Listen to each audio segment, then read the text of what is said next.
Assalamualaikum warahmatullahi wabarakatuh anak-anak. Apa kabar? Selamat pagi dan salam sejahtera bagi kita semua. Anak-anak, hari ini kita akan belajar Bahasa Indonesia tema 4 subtema 1. Materinya yaitu tentang kalimat saran. Nah, sebelum memulai pelajaran pada pagi hari ini, kita berdoa dulu sesuai dengan kepercayaannya masing-masing. Berdoa dimulai.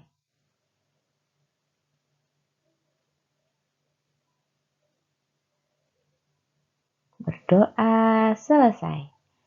Nah, anak-anak langsung saja kita masuk ke materinya ya. Selamat belajar.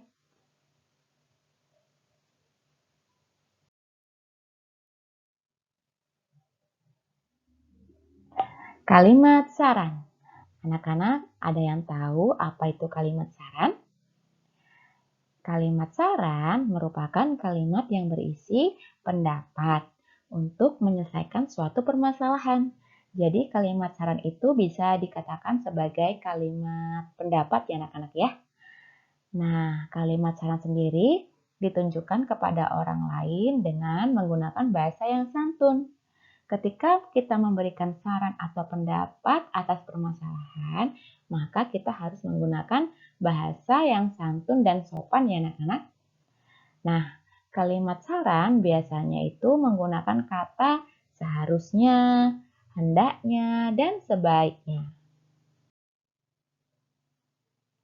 Hal yang perlu diperhatikan dalam membuat kalimat saran, yang pertama, mengetahui permasalahannya terlebih dahulu. Jadi ketika kita akan memberikan saran, maka kita harus tahu dulu masalahnya ya anak-anak.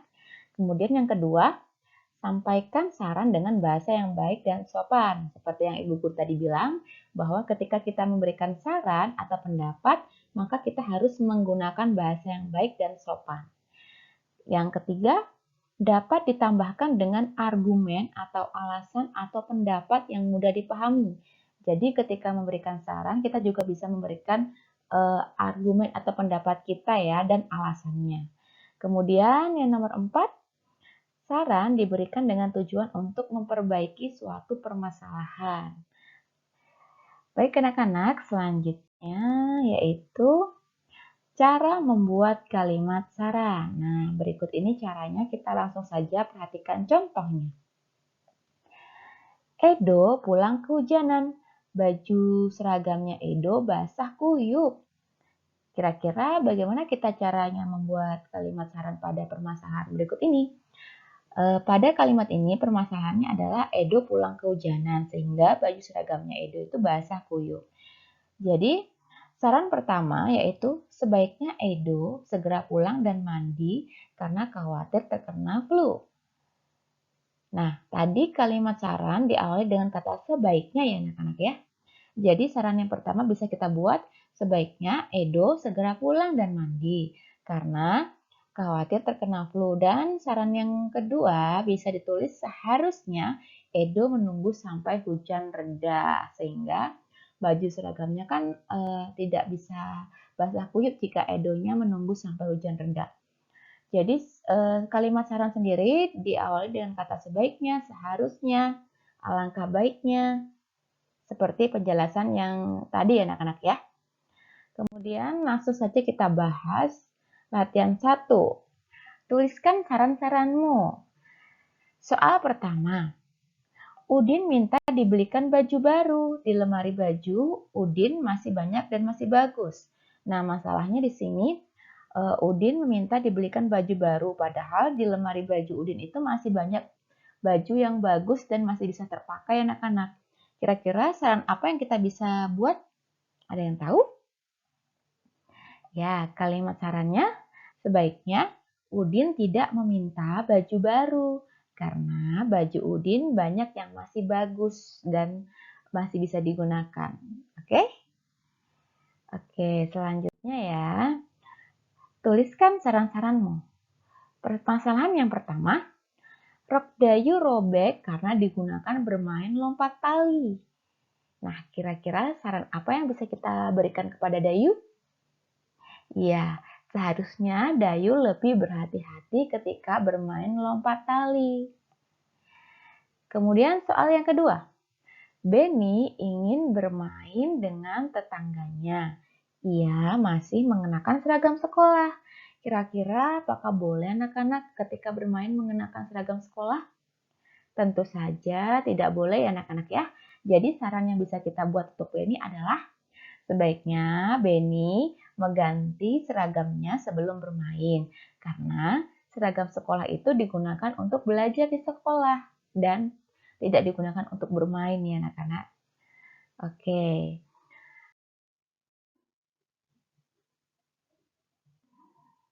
Soal yang ketiga. Pulang sekolah, Lani sangat lelah. Ia tidur tanpa berganti baju. Nah, anak-anak, apakah boleh kita ketika pulang sekolah langsung tidur dan tanpa mengganti baju yang masih kita pakai? Apakah boleh? Tentu saja itu perbuatan yang tidak baik ya anak-anak ya. Jadi ketika pulang sekolah itu seharusnya kita ganti baju dulu, baru tidur. Nah, berarti saran yang bisa kita sampaikan kepada Lani adalah seharusnya Lani mengganti baju seragam sebelum tidur. Nah, ini kalimat sarannya ya anak-anak. Oke, sudah paham ya anak-anak kalimat saran? Jadi kalimat saran itu berupa kalimat pendapat yang bisa kita sampaikan kepada seseorang namun dengan menggunakan bahasa yang sopan. Dan kalimat saran sendiri itu bisa kita gunakan alasannya ya anak-anak, bisa kita berikan alasannya. Nah, pada permasalahan ini tadi, Lani kan sangat lelah, jadi ia tidur tanpa berganti baju. Nah, kalimat saran yang Ibu Guru buat, seharusnya Lani mengganti baju seragam sebelum tidur. Nah, alasan, kita bisa berikan alasannya. Alasannya karena seragam sekolah tersebut nanti akan kusut jika dipakai tidur. Nah, itu tadi kalimat saran ya anak-anak. Jadi kalimat saran itu bisa dibuat dan bisa diberikan alasannya di akhir kalimatnya. Oke, selanjutnya.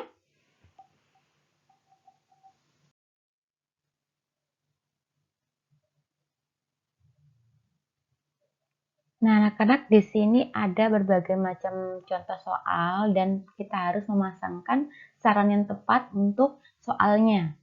Langsung kita bahas soal yang pertama. Kita baca terlebih dahulu soalnya ya. Soal yang pertama di sini, ibuku selalu menyediakan makanan yang sehat dan bersih. Aku lebih suka jajan. Apa yang sebaiknya aku lakukan? Kita baca dulu di pilihan sarannya. Saran yang sebelah kanan, aku bersyukur masih memiliki makanan untuk dimakan. Kurang tepat ya, karena di sini anaknya lebih suka jajan. Jadi kita harus cari kata yang berhubungan dengan permasalahannya. Coba kita lihat saran yang kedua. Sebelum makan, tangan harus bersih dari debu dan kuman penyakit. Kurang tepat juga. Kemudian saran yang ketiga. Aku harus berhati-hati memilih jajanan. Ada kata jajanan ya anak-anak, berarti ini yang tepat. Makanan yang dijual di jalan sering dihinggapi lalat. Jadi permasalahan yang pertama, saran yang tepat adalah aku harus berhati-hati memilih jajanan. Makanan yang dijual di jalan sering dihinggapi oleh lalat. Kita berikan garis panahnya ya anak-anak ya. Oke, sekarang kita bahas soal yang kedua. Setiap hari ibuku menyiapkan sarapan pagi. Aku sering terburu-buru dan tak sempat sarapan. Apa yang sebaiknya aku lakukan? Kita cari lagi kata-kata yang berhubungan dengan sarapan pagi. Jadi permasalahannya ibunya menyiapkan sarapan pagi, akan tetapi anaknya terburu-buru dan tidak sempat sarapan. Jadi kita cari saran yang berhubungan dengan permasalahan tersebut. Kita baca lagi dari soal yang pertama. Aku bersyukur masih memiliki makanan untuk dimakan. Kurang tepat ya saran yang pertama ini. Kemudian saran yang kedua, sebelum makan tangan harus bersih dari debu dan kuman penyakit. Kurang tepat juga. Kita cari yang ada kata sarapan paginya. Coba kita lihat saran yang keempat. Di pagi hari aku harus sarapan agar aku bisa belajar dengan semangat. Nah, ini yang tepat ya anak-anak karena berhubungan dengan permasalahannya. Jadi Ibu Guru kasih garis ya, garis panah. Kemudian kita bahas soal yang nomor 3. Ibu menyampaikan bahwa tanganku harus bersih ketika menyentuh makanan. Aku merasa itu tidak penting. Apa yang sebaiknya aku lakukan? Jadi permasalahannya di sini ibunya menyampaikan bahwa tangan anaknya itu harus bersih ketika menyentuh makanan. Nah, kita harus cari saran yang tepat. Coba kita baca dari saran pertama. Aku bersyukur masih memiliki makanan untuk dimakan. Kurang tepat ya. Kemudian saran yang kedua, sebelum makan tangan harus bersih dari debu dan kuman penyakit. Nah, ini tepat ya anak-anak ya. Jadi soal nomor 3 ini pasangannya adalah saran yang kedua. Kita kasih tanda panah. Oke, kemudian kita bahas soal yang nomor 4. Ayah selalu mengingatkanku agar berdoa sebelum dan sesudah makan. Aku seringkali tidak melakukannya. Apa yang sebaiknya aku lakukan? Nah, ini permasalahannya dia sering lupa. Ketika makan dia sering lupa untuk berdoa. Nah, kita harus cari saran yang tepat, anak-anak. Saran yang pertama, aku bersyukur, bukan ya, berarti saran yang keberapa yang belum dikasih tanda panah? Oh iya, saran yang pertama tadi, aku bersyukur. Masih memiliki makanan untuk dimakan ternyata anak-anak. Nah, ternyata oh iya berdoa berarti ada kaitannya dengan bersyukur ya anak-anak ya. Berarti panah yang tepat untuk saran yang keempat adalah yang nomor 1 ya anak-anak ya, saran yang tepat ya. Karena eh, ketika permasalahannya itu adalah lupa berdoa sebelum dan sesudah makan. Nah, maka yang dilakukan seharusnya kita harus berdoa karena berdoa itu mewujudkan rasa syukur kita karena kita masih memiliki makanan untuk dimakan. Jadi, saran yang tepat adalah jawaban yang nomor 1. Oke, nomor 5 kita bahas soal yang nomor 5. Ayahku selalu berpesan agar aku menghabiskan makananku. Aku masih sering makan bersisa. Apa yang sebaiknya aku lakukan? Iya, pasangan yang tepat adalah yang saran kelima ini. Aku tahu bahwa banyak anak seusiaku yang sulit mendapatkan makanan. Sehingga aku harus menghabiskan makananku agar tidak bersisa. Nah, ini pas ya anak-anak ya. Jadi pasangannya adalah yang nomor 5 ini. Oke, selanjutnya kita bahas slide berikutnya.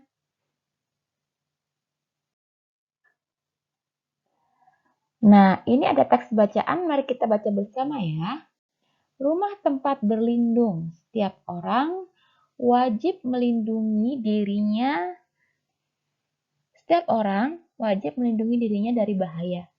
Salah satu tempat berlindung adalah tempat tinggal. Setiap orang berhak mendapatkan tempat tinggal. Tempat tinggal biasanya berbentuk rumah. Rumah memiliki bentuk yang berbeda-beda, tetapi manfaatnya itu sama. Rumah merupakan tempat berlindung dan beristirahat. Rumah juga tempat berkumpul bersama keluarga. Kita tidur, mandi, makan, dan melepas lelah di rumah. Kita juga belajar banyak hal di rumah. Udin dan Mutiara mengeluhkan rumah mereka yang bocor. Ibu menasihati mereka agar bersyukur atas semua yang dimiliki. Ibu menyarankan mereka agar melihat orang-orang yang lebih susah. Banyak anak yang tidak memiliki rumah, banyak anak yang tetap bahagia meski rumahnya banjir. Dengan bersyukur, hati akan senang. Nah, untuk tanda merah ini, yang ibu guru kasih tanda ini adalah kalimat saran ya anak-anak. Nah, permasalahannya sendiri yaitu Udin dan Mutiara itu sering mengeluhkan. Nah, ini dia.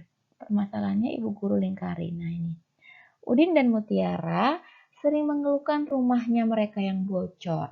Sehingga kalimat sarannya yang diberikan oleh ibu adalah ibu menasihati mereka agar lebih bersyukur atas semua yang dimiliki dan menyarankan mereka agar melihat orang-orang yang lebih susah. Oke, anak-anak, sampai sini anak-anak paham ya apa itu kalimat saran? Kalimat saran itu kalimat pendapat yang kita berikan kepada orang lain atas permasalahannya. Jadi kalimat saran tersebut bisa berupa kata sebaiknya, seharusnya.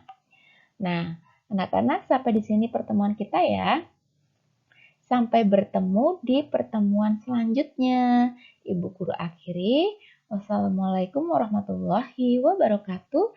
Selamat pagi dan selamat belajar. Tetap semangat dan patuhi protokol kesehatan anak-anak.